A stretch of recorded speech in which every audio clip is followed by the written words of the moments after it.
म कहिले छाउ हुँदाखेरि यो बाटोबाट हिँडेको देखेकी छस् तैँले तल बाटोबाट जानु पर्दैन यत्रो बोट बिरुवा रोपेको छु आमा सधैँ त यही बाटो हिँडेको हो त सधैँ चाहिँ छैनस् भनेपछि बुझ्दैनस् त अहिले त पवित्र छैनस् आमा त्यसो नभन्नु न त तलबाट गइहाल त मेनुकाका बुवा सुन्नु न के भयो फेरि हेर्नु न छोरी के भयो छोरी उठ्न छोरी के भयो तँलाई छोरीको हत्यारा हो तपाईँ उठ्न छोरी म तँलाई घर लान्छु उठ्न मेनुका उठ्न उठ मेनुका उठ्न बा तँलाई घर लग्छु के उठ्न उठ यो कथाको सुरुवातमा मुख्य पात्र र उसको भाइ किताब पढ्दै हुन्छन् र रात परेका कारण आमाले दुवैलाई सुत्नका लागि बोलाउनुहुन्छ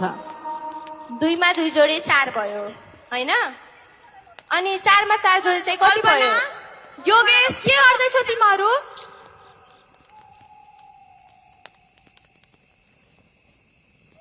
हामी गृह कार्य गर्दैछौ आमा होइन दिनभरि गृह कार्य नगरेर अहिले हो तिमीहरूको गृह कार्य गर्ने समय एकैछिन हो आमा म उसलाई सिकाइहाल्छु नि होइन तिमीहरूले समय हेरेको छैनौ एकैछिन हो ल धेरै ढिलो भइसक्यो ल सुत्न हिँड ल त पनि सुत्न जा म पनि जान्छु है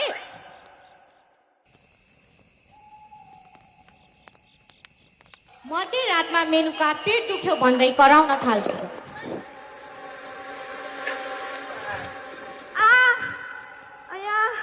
ए सुन त हजुर यो त मेनुकाको आवाज होइन आमा मेनुका यति मध्यरातमा किन रोइरहेकी उली खै साथ उसले के भयो हेर एकैछिन हेरेर आउँछु आमा मेनुका के भयो यति राति किन रोएकी त आमा मेरो तल्लो पेट साह्रै दुखिरहेछ चिसो कारणले होला आमा अनि कपडा चाहिँ तैँले लगाउन पर्दैन आमा रोक है त म तातो पानी तताएर ल्याउँछु हुन्छ आमा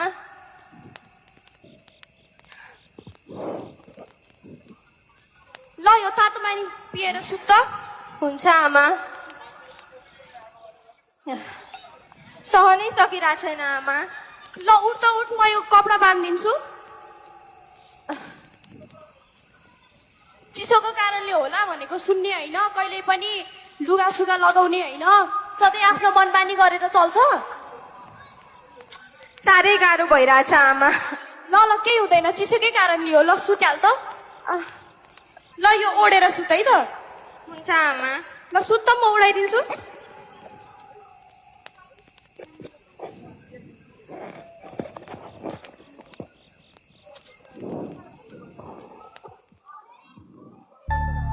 अर्को बिहान आमा मेनुकालाई विद्यालय जानको लागि उठाउनुहुन्छ होइन यो केटी यति बिहान हुँदासम्म पनि किन उठ्दिन कल्पना हजुर उठ त यति बिहान भइसक्यो टाउको भन्दा माथि घाम आइसक्यो उठ्न पर्दैन तैँले उठे हो आमा उठिसके के अब म ल स्कुलको लागि तयार हुँदै गर्न खाना पस्किदिन्छु हुन्छ हो आमा म तयार भइहाल्छु नि ए मेनुका के आमा सुन त हजुर म पल्लो गाउँतिर लाग्यो है होइन यति बिहानै पल्लो गाउँ चाहिँ किन जानु पर्यो तपाईँले काम पर्यो मेरो होइन यति सबैले तपाईँको के काम पर्छ म जस्तो धामीको यस्तै त हो नि ल जानु समयमै घर फर्किनु है त ल हुन्छ आमा मलाई भात पस्किनु न हो आमा मलाई पनि छिटो हो आमा ल बसिहाल म खाना पस्किन्छु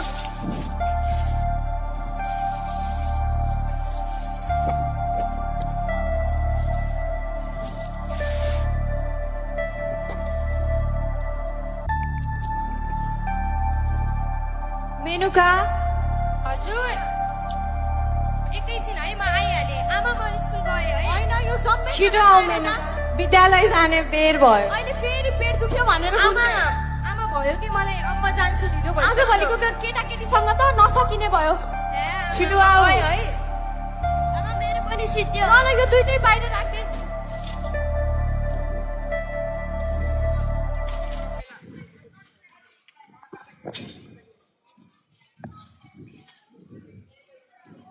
आमा दिदी त गइछे त एक्लै जान सक्दैनस् जान्छु ल ल जान त त्यसो भए मेनुका आज तिमीलाई के भयो तिमी यति निराश किन छौ के भयो मेनुका हेर न हिजो बेलुकादेखि नै तल्लो पेट साह्रै दुखिरहेछ सहनै सकिरहेको छैन चिसो बढेको कारणले होला तातो पानी खाऊ सन्चो भइहाल्छ मेरो पनि दुख्दै थियो है अस्ति चिसैले गर्दा होला आमा नि त्यही भन्दै हुनुहुन्थ्यो हो ल जाउँ न त अब ढिलो भइसक्यो घर फर्किम ल हुन्छ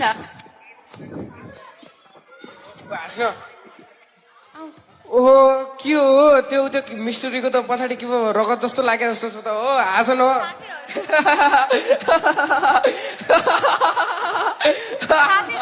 साथीहरू हेर न उति केटाहरू मेरो पछाडि हेरेर हाँस्दैछन् किन होला ल उसको पछाडि त रगत पो लागेछ तिमी उसलाई उता लगेर जाऊ त हस् आऊ केही हुन्न ओइ बेसारले किन हानिस् तिमीलाई लाज लाग्दैन तिमीको घरमा दिदी बहिनी छैन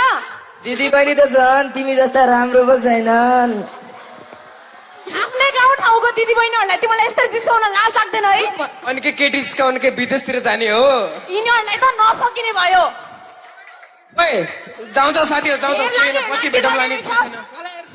ओके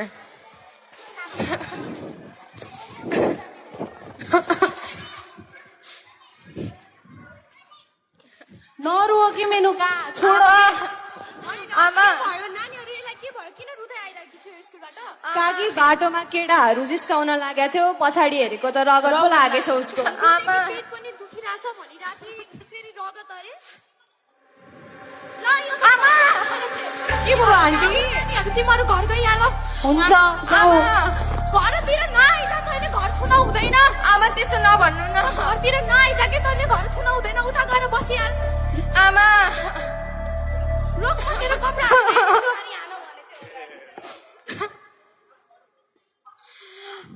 आमा मैले कहाँ जानु ल यो कपडाहरू समातेर अब उता भएको छाउपट्टि कोठमा हिँड आमा तैँले 15 दिनसम्म अब घरमा टेक्न हुँदैन तैँले छोइस् भने मेरो घर अपवित्र हुन्छ मेरो कुलदेवता रिसाउँछ अनि तैँले छोइस् भने आमा यो अँध्यारो कोठामा मैले एक्लै कसरी बस्नु आमा मलाई सक्दिनँ मलाई डर लाग्छ आमा होइन म त बसिरहेकै हुन्छु त म त प्रत्येक महिनामा बस्छु त मलाई त केही बाघ भालुले खाँदैन तँलाई मात्र बाघ भालुले आएर खाने हो आमा मलाई डर लाग्छ मैले सक्दिनँ आमा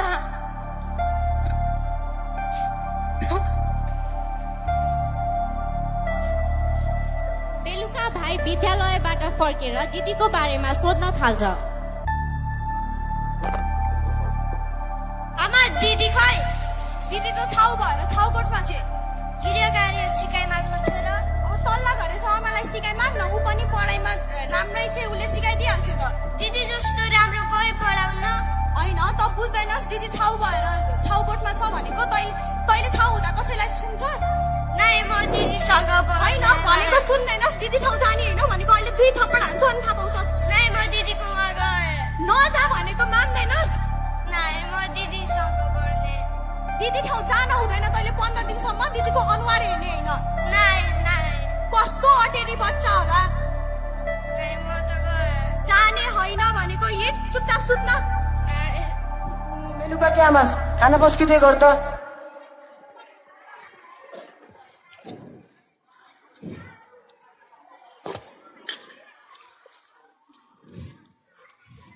अनि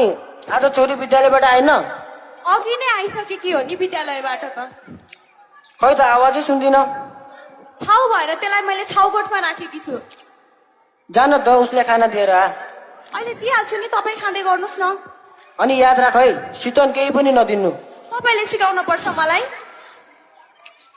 ल ल मेरो खाना भयो म सुत्नतिर लागेँ है हुन्छ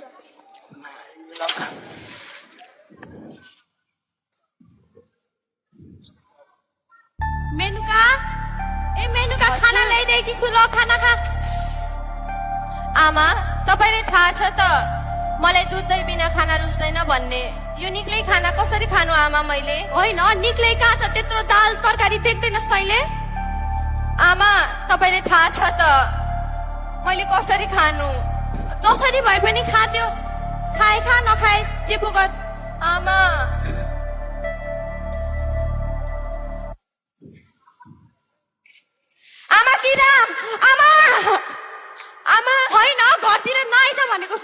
तैँले आमा त्यहाँ किरा छ तँलाई सधैँ भन्न पर्छ मेरो घरको कुल देउता रिसाउँछन् भने चाहिँ घरतिर नआइज भने चाहिँ तैँले आउनै पर्छ आमा मलाई डर लाग्छ होइन त्यो किराले तँलाई काँचै खाने हो र त्यो किरा निकालेर खाए त भइहाल्यो त आमा मलाई डर लाग्छ किराको के भयो यहाँ फेरि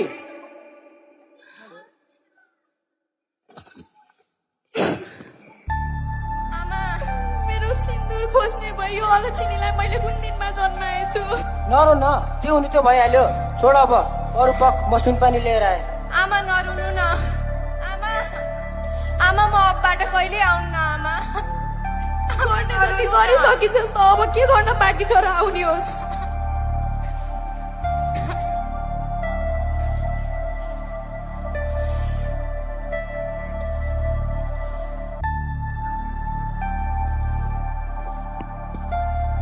सिकाउने बेला सिकाइने सब रोएर के हुन्छ सिकाउने जति त सिकाएकै हो त ल उठ अब नरो त्यो हुनु त्यो भइहाल्यो अरू त पनि नुहाइ धुवाइ गर म पनि नुहाएर शुद्ध भएर देवतालाई माफी मागेर आउँछु थाहा छैन आमा दिदी खै होइन तैँले बुझ्दैनस् दिदी छाउगोठमा छ भनेपछि म एक्लै विद्यालय जाने त तल्ला घरि रमासँग जा न उसले लगिहाल्छ त तँलाई नै म दिदीसँग जाने होइन त्यो कति अटेरी बच्चा होला जति भने नि हुँदै नहुने दिदीसँग जाने होइन भने चाहिँ बुझ्दैनस् तैँले नै दिदीसँगै जाने म त मलाई बाध्य नभन है अहिले साँझ बाउ आएपछि भनिदिन्छु अनि थाहा पाउला नै दिदीसँग जाने किसकिस नगर त मेरो लागि पढिदिने होस् न नै दिदीसँग जाने जानु पर्दैन कतै पनि खुरुक्क भित्र गएर बस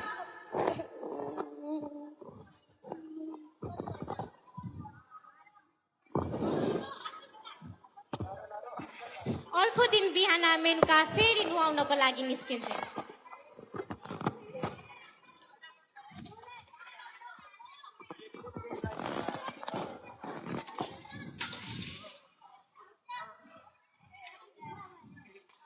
होइन यो केटी फेरि घरकै नजिकको बाटोबाट हिँड्छे तँलाई म कहिले छाउ हुँदाखेरि यो बाटोबाट हिँडेको देखेकी छस् तैँले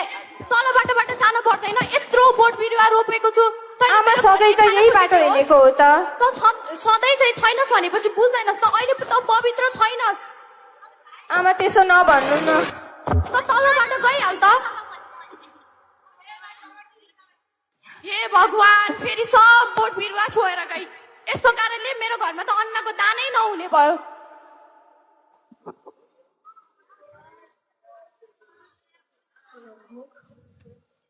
मेनुकाका महिनावारीका दिन यति नै कष्टमय रहन्छन्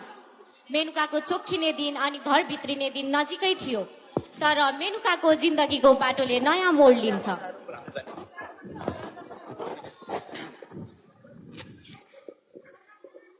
सुन्नु न मेनु काका बा तपाईँलाई केही कुरा भन्नु थियो भन् न भन् होइन आज त 10औं दिन भइसक्यो मेनुकालाई पनि छाउगोठमा राखेको अब भोलि त्यसलाई घर ल्याए त होला नि यो के भन्दैछस् त पहिलो पटकको छाउ हो 15 दिन त राख्नै पर्छ म आफै धामी भएर मैले यस्तो गरेँ भने समाजका मान्छेले के सिक्छन् होइन तपाईँ समाजको नाममा छोरीलाई कति मानसिक यातना दिँदै हुनुहुन्छ बुझ्दै हुनुहुन्छ त्यसो भए मैले त्यसको लागि आफ्नो पुर्खादेखि चल्दै आएको विश्वासलाई तोड्नु तपाईँले पुर्खाको नाममा कतिसम्म यातना दिन सक्नुहुन्छ हामी छोरी मान्छेलाई तपाईँको समाजको नाममा हामी छोरी मान्छेले कहिलेसम्म यो सहने मैले एक पटक नै भने त नै घरमा पुरुष हुँदा महिलाले बोलेको राम्रो हुन्न विचार गर तपाईँको कारणले छोरीलाई केही भयो भने अनि बुझिराख्नु होला ल केटा हो जाउँ त यस्तो आज घुम्न गइदिउँ ल जाउँ त अगाडिसम्म हिँड न केटा हो ल यो त छाउकोट जस्तो छैन अस्तिको केटीहरू भेटेछु नि क्या हो ल जाऊ न जाउँ जाउँ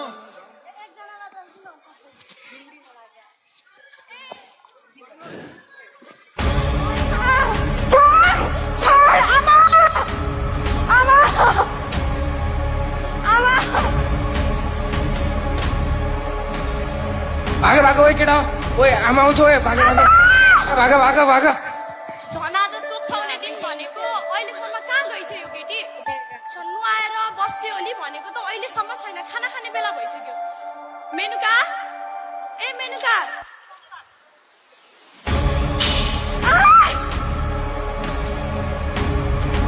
के भयो यसलाई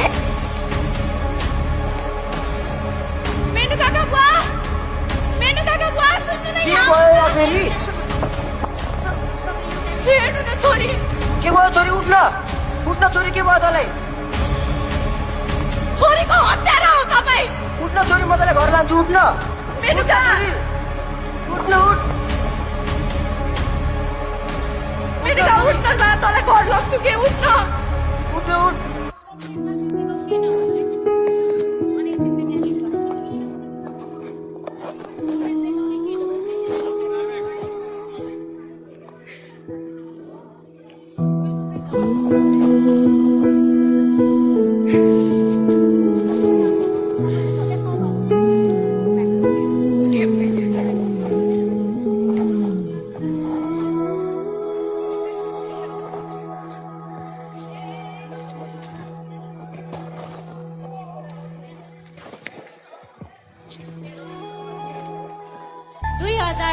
साल असारको महिना थियो 18 वर्षीय तुलसी साई आफ्नो नियमित महिनावारी बार्न घर तलको गोठमा जान्छन्। गोठमा बसेको तेस्रो दिनमा सर्पले टोक्छ र उनको मृत्यु हुन्छ। यसै गरी 2075 साल माघको अत्यन्तै चिसो महिना थियो। 21 वर्षीय पार्वती बोगटी आफ्नो नियमित महिनावारी बार्न घरबाट टाढा गोठमा जान्छन्। अत्यन्तै चिसो हुनका कारण उनले गोठभित्र आगो बाल्छिन्। आगो बालेर राति आगोको धुवाले निसासिएर उनको ज्यान जान्छ र उनले अर्को दिन देख्ने मौका पाउँदिनन्। र यसै गरी हाम्रो समाज हाम्रो सुदूरपश्चिममा अझै पनि छाउपडी प्रथालाई धेरै नै मान्यता दिने गरिन्छ। अझै पनि सुदूरपश्चिममा 21.1% घरहरूमा अझै पनि छाउपडी प्रथा मानिन्छ। महिनावारी छोरीहरूमा हुने स्वाभाविक र प्राकृतिक प्रक्रिया हो। यो कुनै रोग होइन, श्राप होइन, लाज मान्नुपर्ने कुरा त झन् हुँदै होइन। यसले त छोरी स्वस्थ छ भन्ने संकेत दिने गर्छ। महिनावारीमा बग्ने रगत हरेक मानिसको शरीरको रगत हो। यदि त्यो रगत अपवित्र वा श्राप हो भने यो सारा संसार अपवित्र हो, किनभने यही प्रक्रियाद्वारा मानिसहरू जन्मिने गर्छन्। धन्यवाद।